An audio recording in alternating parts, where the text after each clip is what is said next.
Mane le garazay dédicace andreo olo jiaby zay niala tanàna ny mandeha hitady vola. Efa ela be any tsy tane ka manembona ny aniana lehibe ka tsy fokona oviana le tanàna ny aviana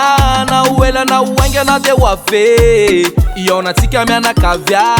ianareo namana tsy adino mbola iaona zaho mino fitadiavana nanirakana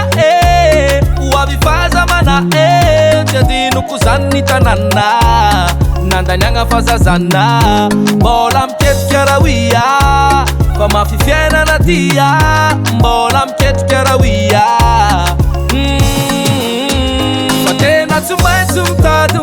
mitady fa nomana noavy fa mbola nabady ny bandy kavela wande kavela wande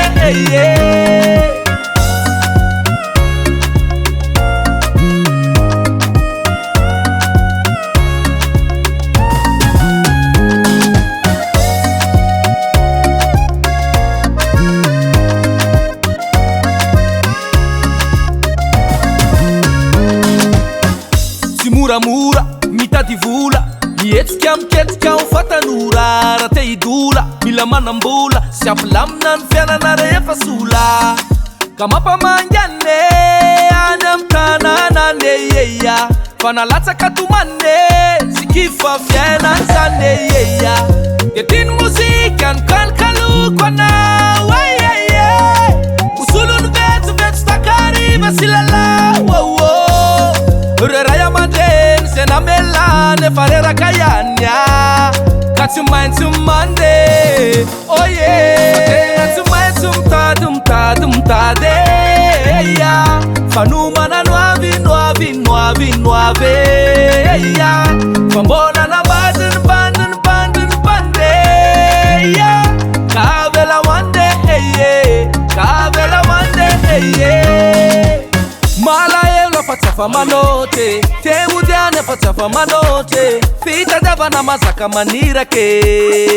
ka mamela ianareo fa za mbola iverina fony ka mamela ianareo mbola hoavy fa mbola mitady efa tsela ho aza de hoavy aza misy malahely rahoia fa tsy manadinony atia fitadiavana mazaka maniraka saina tonga le inspiraka mifampiantso eo fonansika aza dino fa mbola hoavy fa tena tsy maintsy mitady fa nomana noavy fa mbola